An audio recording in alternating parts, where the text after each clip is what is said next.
들을 향한 하나님의 위로라고 말씀을 나누었습니다.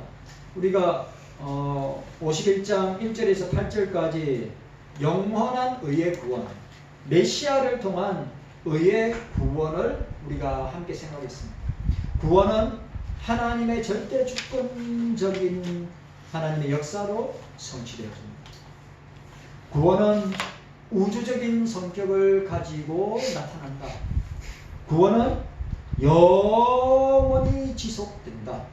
구원은 하나님, 삼일체 하나님의 구원은 율법의 요구를 성취하는 어려운 행위가 될 것이다 라고 우리가 생각하겠습니다. 그리고 오늘 우리가 본 내용, 오늘 9절에서 23절까지의 내용은 이스라엘의 탄원과 이스라엘의 남유다의 탄원과 응답, 탄원과 응답을 우리가 보게 되는 것입니다.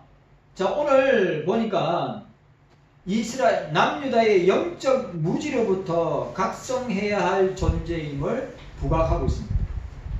그러니까 여러분, 오늘 우리가 읽었던 이 말씀은 유다를 향하여서 영적인 무지의 각성과 해결을 통하여서 변화될 것을 요구하시는 하나님의 말씀이 뿐만 아니라 이사야의 선포이기도 합니다. 그러면 오늘 21세기를 살아가는 저와 여러분들 이 시대가 영적인 무지의 상태, 하나님을 알지 못한 상태. 아모스 선지자가 이야기한 것처럼 물이 없어서 양식이 없어서 물이 없어 기갈이 아니라 하나님의 말씀을 듣지 못한 기갈이라고 했어요. 오늘 이 시대는 여러분, 오늘 이 시대는 최첨단 과학 문명의 시대입니다. 그럼에도 불구하고 하나님을 믿는다고 하는 주의 백성들이 영적인 무지와 무감각하고 영적인 무지, 영적인 무감각, 영적인 타락, 영적인 부패, 영적인 죄로 인하여서 멸망당할 수밖에 없음을 우리에게 보여주고 있습니다. 자, 그러면 오늘 보세요. 우리가 오늘 이 9절에서 23절까지 그 남유다의 마음의 상태, 실적인 상태가 어떤 상태인가 오늘 우리에게 잘 보여주고 있습니다. 오늘 본문에 보니까 이사야 한 사람이 탄원을 올리는 형식으로 되어 있지만 사실상 남유다 백성 전체의 마음을 대변하는 것이라고 할 수 있습니다. 하나님은 탄원하는 남유다에 대해서 거물에 걸린 영양, 분노의 잔 등으로 표현하고 있습니다. 이 표현들도 우리가 잘 기억하고 있어요. 분노의 잔. 전자는 기근으로 꼼짝 못하는 존재를 표현할 때 사용하고, 후자는 영적인 마비 상태를 가리킬 때 사용하고 있는 것을 우리에게 보여주고 있습니다. 그러면 그 당시에 남유다는 영적으로, 육적으로 고갈된 상태에 있음을 우리가 보게 되는 것입니다. 그럼 이 시대는 어떻습니까? 이 시대도 여러분, 이 시대에 얼마나 먹을 것이 풍성하고 넘칩니까? 얼마나 우리의 눈을, 우리의 귀를, 우리의 입을, 우리의 육체를 즐겁게 하고 쾌락적으로 만족시켜줄 수 있는 것들이 우리 주변에 얼마나 많이 있냔 말이죠. 그런데 오늘 뭘 이야기하고 있습니까? 오늘 그럼에도 불구하고 영적으로 육적으로 고갈된 상태에 있다고. 저는 이 시대가 더 심하다고 생각합니다.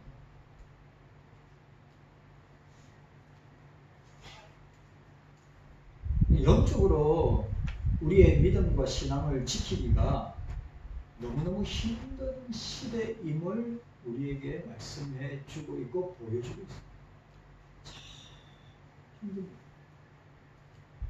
여러분들의 신앙과 삶 속에서 오늘 이 이사야 선지자를 통하여서 남유대의 시대적 상황, 정치적인 상황, 종교적인 상황을 보면 그들은 영적으로, 육적으로 고갈한 상태에 놓여질 수밖에 없었습니다. 왜? 하나님을 떠나 있고, 말씀을 떠나 있고, 신앙을 떠나 있고, 교회를 떠나 있는 상태에 있는 사람의 모습입니다.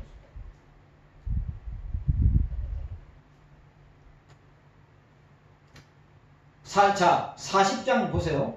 40장 이후에 계속적으로 하나님만을 의지할 것을, 하나님만을 바라볼 것을, 하나님만 믿을 것을 계속해서 권고하고 있는데 남유다의 상태는 어떻습니까? 영적으로 우매하고, 영적으로 부패하고, 영적으로 타락하고, 영적으로 무감각한 상태인 것을, 영적으로 꼭 문둥병 걸린 것 같아요.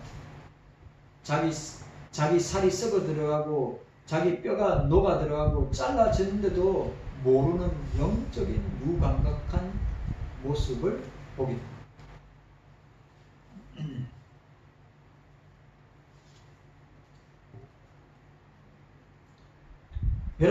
저와 여러분들이 오늘 이 본문을 통해서 저와 여러분들이 우리의 남유다의 마음의 상태, 남유다의 영적인 상태, 남유다의 이 심적인 상태가 어떤 상태입니까? 저로 볼 때는 무너질 대로 무너진 상태. 그러면 영적인 상태, 마음의 상태, 심적인 상태를 회복할 수 있는 것은 하나님의 역사로, 성령의 역사로, 말씀을 통하여서 회복되어야 된다는 사실.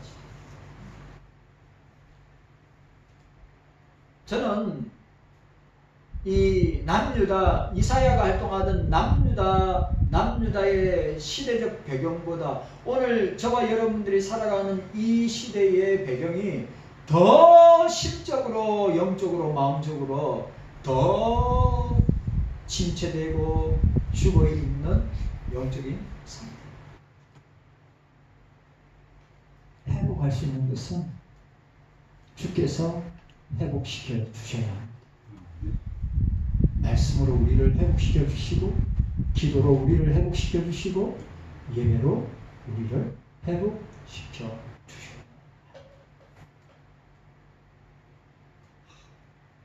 너무너무 이 시대는 힘들고 어려운 시대입니다. 신앙생활을 하면 할수록, 세월이 지나면 지날수록 과연 목사도 그렇고 장로님도 그렇고 권사님들도 그렇고 우리 집사님들도 내가 처음 예수 믿을 때 그 은혜와 감격과 기쁨을 과연 우리가 유지하면서 이 시대의 엄청난 조류 앞에, 이 시대의 엄청난 사단의 역사 앞에 우리가 분별하면서 우리가 영적으로 충만한 상태를, 성령의 충만한 상태를, 기도와 말씀의 충만한 상태를 유지하며 우리가 살아갈 수 있고 그렇게 살아가고 있는 것을 생각해야 합니다.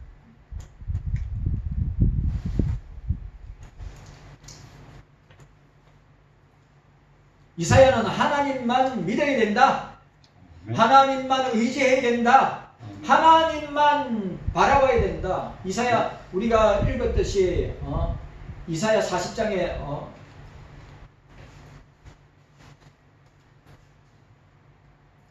우리 이사야 말씀해 보니까 이사야 40장에 오직 여호와를 앙망하는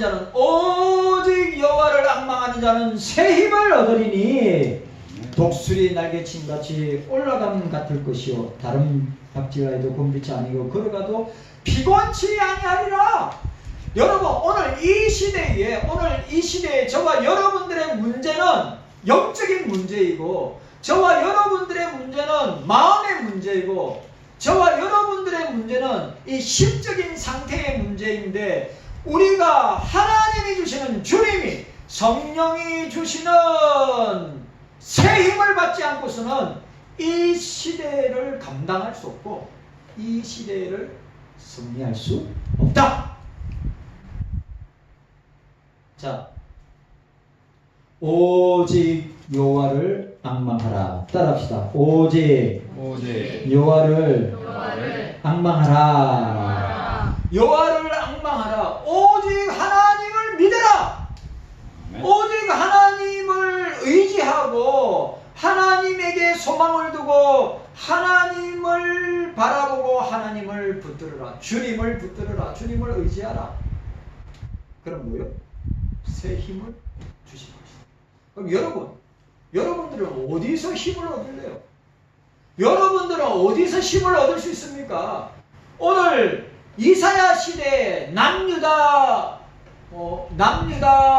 나라가 북이스라엘이 멸망하고 이제 남은 나라가 남유다밖에 없는데, 그 남유다의 나라의 백성들, 하나님 믿는다고 하는 그 백성들이 어디서 힘을 얻을 수 있어요? 오늘 이사야는 여호와를 앙망하라. 새 힘을 얻을 것이다. 그럼 오늘 저와 여러분들에게 새 힘을 얻을 수 있는 것은 뭡니까? 예수 그리스도를 앙망하라. 예수 그리스도를 믿고 소망하고 예수 그리스도를 붙들라. 네. 그러면 새 힘을 주실 것이다. 기도에 힘을 주실 것이다. 말씀에 힘을 주실 것이다. 예배를 통한 힘을 주실 것이다. 찬양 가운데 힘을 주실 것이다. 라고 하는 것을 우리에게 말씀해 주고 있습니다. 그런데 오늘 보세요. 오늘 이 남유다의 영적이고 또 심적이고 마음적인 상태가 어떤 상태입니까? 영적으로 육적으로 고갈된 상태라고 했습니다. 그런데 어떻게 해요? 오늘 보니까 분노의 잔. 자, 오늘 본문 보시기 바랍니다. 17절에. 자, 17절에 우리 함께 읽도록 하겠습니다. 17절에 함께 읽도록 하겠습니다. 17절. 자, 17절 함께 읽습니다. 17절 함께 읽습니다. 시작. 여호와의 손에서 그 분노의 잔을 마신 예루살렘이여, 깰지어다 깰지어다 일어설지어다. 내가 입이 비틀거림하는 큰 잔을 마셨다 하였도다. 마셨다 하였도다 하고 있습니다. 자, 분노의 잔을 마신 예루살렘이라고 했어요. 이 잔이라고 하는 용어가 몇 가지 경우에 사용되는데, 마신 이후에 부정적인 결과를 나타내고 있습니다. 그래, 이 잔은 여호와의 손이나 그분의 오른손에 있는 것으로 상징합니다. 잔을 마신 결과는 뭐라고 했어요? 술 취한 자의 행동을 말하기 위해 사용된 구절에서 예정된 것 같이, 예시된 것 같이, 술 취한 결과는 그 이상의 모습을 가리키고 있죠. 자, 술 취하면, 예를 들어서 술 취하면 어떻게 됩니까? 술 취하면 이렇게 되죠. 예레미야 25장에 나와 있는 대로 25장에 그들이 비틀거리며 미친 듯이 행동하리니 술 취함. 또 그들은 지하에서 벌거벗었다고 했습니다. 수치 상징. 여러분, 술 먹은, 제가 요즘 20대 30대 직장인들이 술을 잔뜩 먹고 택시를 탄대요. 근데 택시를 탔는데 어떻게 했냐면 옷을 불러주면 다 봤는데, 술이 취한 상태에 어떻게 자기 집인 줄 알고 옷을 하나씩 다 벗는데, 그 택시 기사가 하들짝 놀래가지고, 여러분 요때 여자에게 여자를 깨운다든지 건드렸다든지 하면 큰일 난다고. 생각해보세요. 20대 30대 여자들이 술 취해가지고 택시를 탔는데 그 여자가 자기 집인 줄 알고 옷을 하나씩 다 벗는데, 우리나라 20대 30대 술을 마시고 난 뒤에 그 취한 결과로 나타나는 게 옷을 하나씩 다 벗는데요. 자기 집처럼 편하고 자기 집인 줄 알고. 택시 기사가 딱 그대로 브레이크 밟아 차를 세우고 나와서 바로 경찰에 연락합니다. 왜냐하면 깨운다든지 아니면 여자의 몸을 만약에 손을 댄다면 바로 성추행이래요. 바로 성추행이래요. 뭐 좋은 의도가 됐던 술 취해가지고 있는 여자를 깨운다든지 여자에게 터치를 한다든지 그러면 무조건 성추행으로 잡혀 들어갑니다. 그래 무조건 택시 세워두고 기사가 나와서 바로 경찰에다가 바로 연락합니다. 그럼 여경이 와가지고 그 여자를 옷 입히고 주소 확인하고 그래가지고 집에다가 데려다 준다는 거예요. 술 취한 남유다의 상태가 그런 상태라 이 말이에요.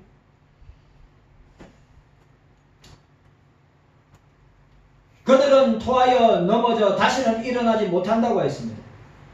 여호와의 분노의 장은 악인에 대한 하나님의 마지막 집행 심판을 말하는 것입니다. 뭐요? 여호와의 분노의 잔은 악인에 대한 악인의 마지막 집행 심판을 상징합니다. 그것은 놀람과 패망의 잔이며 코웃음과 조롱을 가져온다고 했습니다. 악인들에게는 그 잔의 소득은 불과 유황과 태우는 바람이라고 하였습니다. 그러니까 모든 나라뿐만 아니라 주변의 나라들 사마리아와 유다의 죄인들도 그 잔을 마셔야 한다고 이야기하고 하나님의 분노의 잔을 마신다는 말은 우주적인 심판의 상징을 의미합니다. 분노의 잔은 뭘 의미한다고요? 하나님의 심판을 상징합니다.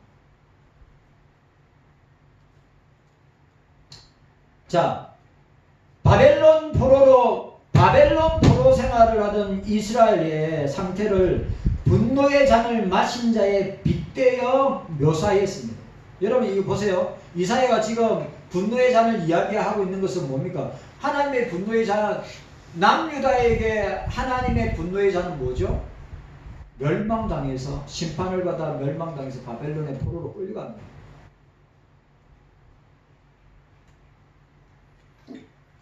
하나님의 진노로 가득 담긴 잔을 마시는 자는 전적으로 파멸당할 수밖에 없는데 이러한 비유는 예수 그리스도의 대속적 죽음과 관련해서도 사용된 바가 있습니다. 마태복음 26장 39절에 마가복음 10장 38절에 자 오늘 9절에 보세요. 9절. 자 9절 말씀. 오늘 9절과 17절에 똑같은 의미의 단어가 나옵니다. 자 9절 말씀. 자 우리 9절 말씀 함께 있습니다. 시작. 여호와의 팔이여 깨소서 능력을 베푸소서 옛날 옛시대에 깨신 것 같이 하소서 라합을 저지시고 용을 찢으시니까 어찌 주가 아니시며 라고 했습니다. 자 오늘 9절에서 사용된 깰지어다가 오늘 본문에서도 오늘 17절에서 두 번 사용되고 있는데 1차적으로 진정 깨어나야 할 존재는 이스라엘 백성들이다. 참으로 깨어날 존재들은 저와 여러분들이다. 여러분 우리는 영적인 술취함과 영적인 잠에서 깨어나야 될 것입니다.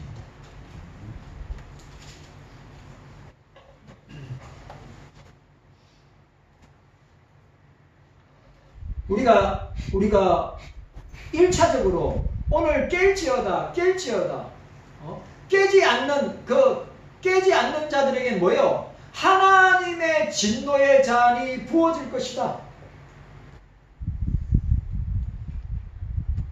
한 걸음 더 나아가서는 이스라엘이 포로에서 회복될 것을 강력히 암시하기도 하는데 보세요. 분노의 잔이 쏟아진다. 이거는 종말론적으로 말하면 예수 그리스도의 심판의 불이 어떻게 해요?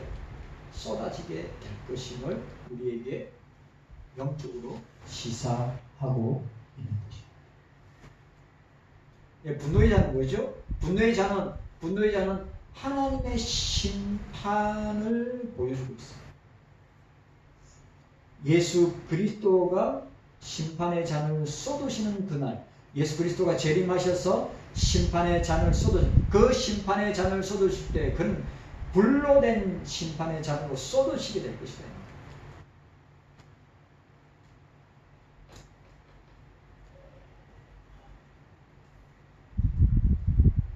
오늘 저와 여러분들의 영적인 상태가, 심적인 상태가, 마음의 상태가 여러분 침체되어 있거나 자고 있거나 우리가 영적으로 무감각한 상태에 있을 것이 아니라 깨어있는 여러분들이 되시기를 바랍니다. 아멘. 깨어있습니다. 아멘. 깨어지어다. 이사야가 계속 유다 백성들을 보면서 깨어있어야 된다. 깨어있습니다. 왜? 하나님의 진노의 잔이 쏟아지는 그날이 가까이 오고 있다. 예수 그리스도의 심판의 잔이 쏟아지는 날이 곧 가까이 오고 있다.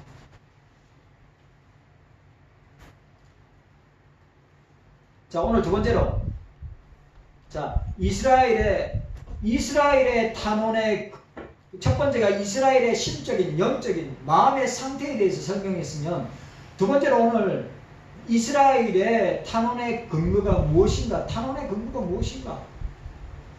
이사야는 라합과 용, 곧 애국 군대를 홍해에 수장시키시고 이스라엘을 구원하신 하나님을 근거로 구원을 요청. 하나님, 애국에서 우리를 구원하신 것처럼 오늘 이런 심적이고 영적이고 마음적인 상태의 침체에 영적인 침륜에 빠져있는 남유다 백성들을 구원해 주시옵소서. 건져 주시옵소서.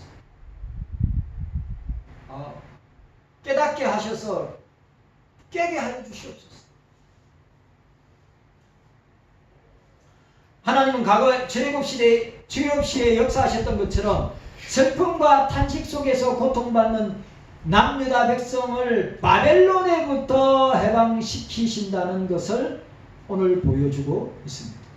여러분, 오늘 저와 여러분들은 예수 그리스도로 말미암아 죄와 사망에서 구원해 주셨습니다. 이스라엘 백성들은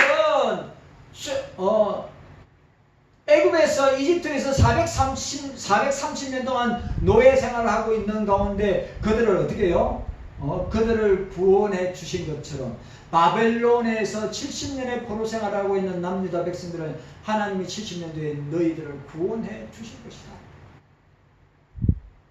오늘 이 시대에 죄와 사망 가운데 죽을 수밖에 없는 하나님의 주님의 택자들, 주님의 백성들을 주님만이 구원하실 수 있다.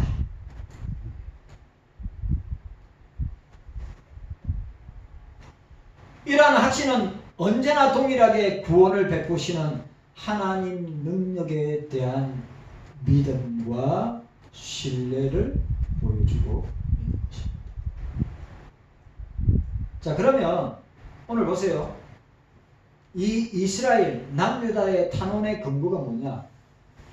이거 중요한 말인데, 이사야가 주님께 탄원하고 있는데 남유다의 지금 상태를 보면서 탄원하고 있는데 그 탄원의 근거가 뭐냐?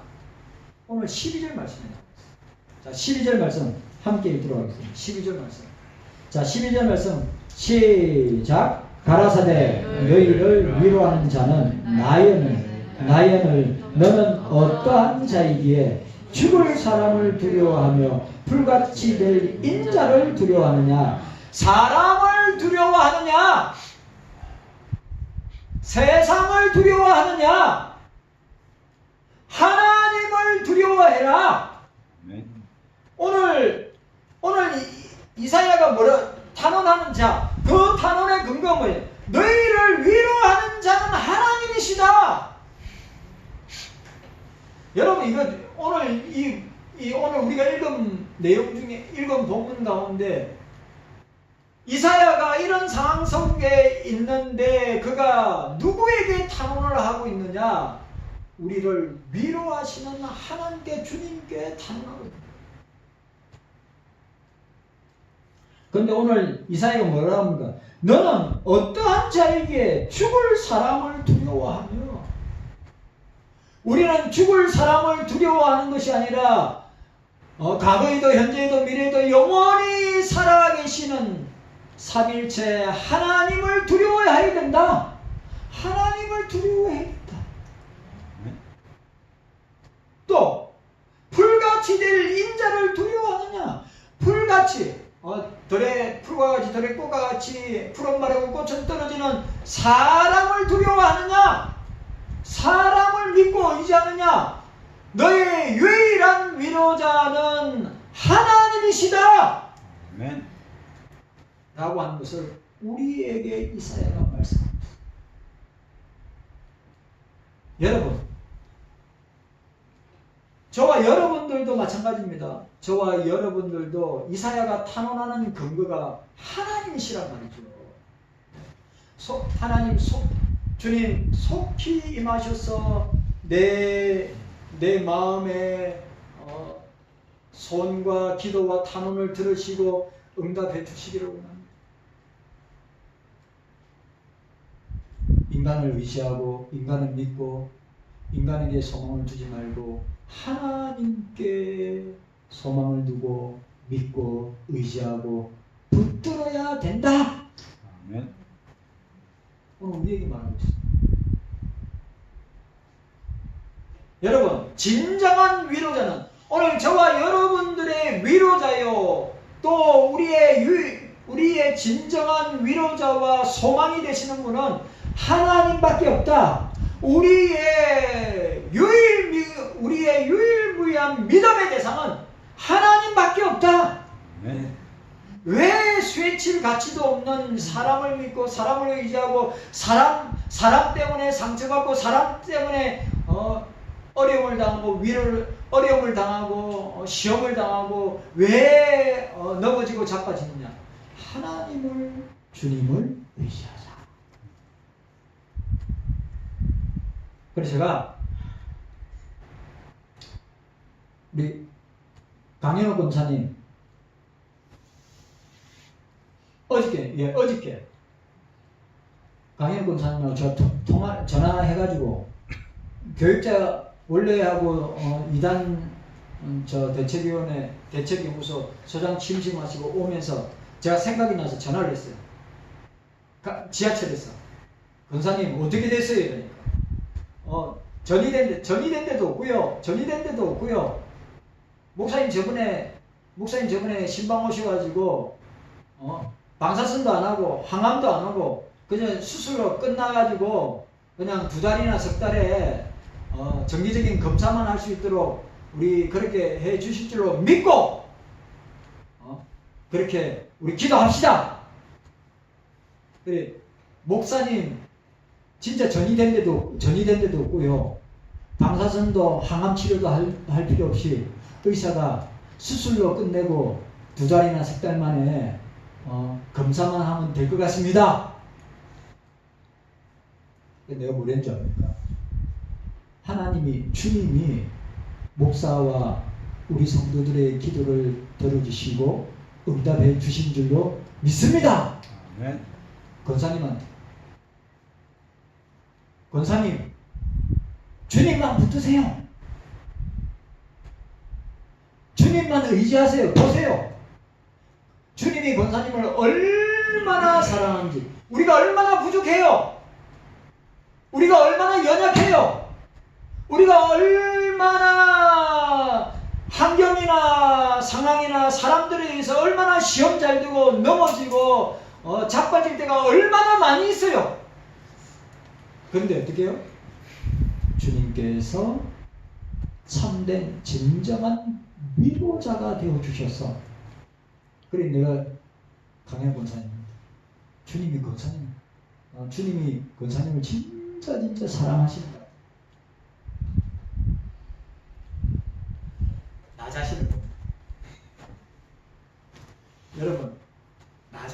보면 내가 그런 은혜를 입고 주님의 놀라운 역사로 치료함을 받고 회복되는 자격이나 그런 주님께 그런 놀라운 살아계심을 체험할 수 있는 요건이 있습니까? 없죠. 아무것도 없어요. 그럼에도 불구하고 우리에게는 참된 위로자, 진정한 위로자이신 주님이 계시기 때문에 우리가 그 주님을 믿고 소망하고 의지하고 나아갈 때 주님이 역사해 주시는 줄로 믿습니다. 아멘. 주님밖에 없습니다. 아멘. 여러분, 주님밖에 없어요. 주님밖에 없어요. 그게 이사야의 탄원의 기도와 소원, 너희들에게 진정한 참된 위로자는 하나님밖에 없다. 왜 사람을 의지하느냐? 불과 같은 왜 인간을 의지하고 믿느냐? 라고 말씀하고 있는 거죠. 여러분, 오늘 꼭 우리가 기억해야 됩니다. 가라사대 너희를 위로한 자는 주님밖에 없다. 너희를 위로하는 자는 저와 여러분들의 위로자는 하나님밖에 없다. 그렇기 때문에 오늘 뭐라고 이야기하고 있습니까? 죽을 사람을 두려워하지 말며 풀같이 될 인자를 두려워하지 말고 하나님을 두려워하자. 삼위일체 하나님을 두려워하자. 예수 그리스도를 두려워하자. 경외하자.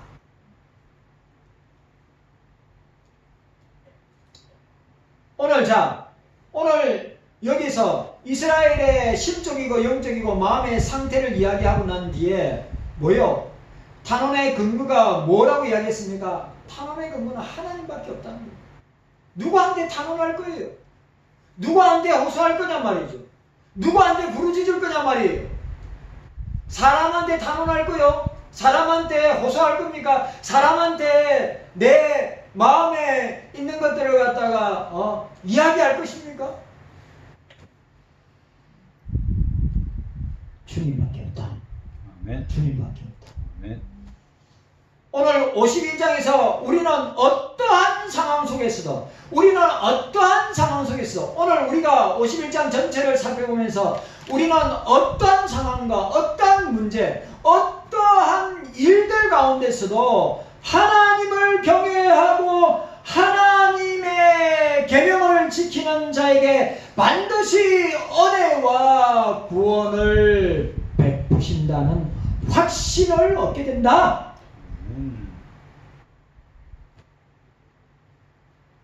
자, 따라합시다. 따라하세요. 어떤 상황 속에서도 하나님을 경외하고 계명을 지키면 반드시 구원을 주십니다. 여러분, 구원 죄에서 건져주실 줄 믿습니다. 그런 상황 속에서 문제 속에서 우리를 건져주실 줄로 믿습니다. 하나님을 경외하고 말씀, 계명을 지키는 자에게는 반드시 그런 놀라운 은혜를 주시겠다고 말씀하고 있습니다. 이사야는 바벨론 포로 생활로 인하여 절망에 빠져있던 이스라엘을, 유다를 구원하시는 하나님께서는 자, 3절 14절. 자, 3절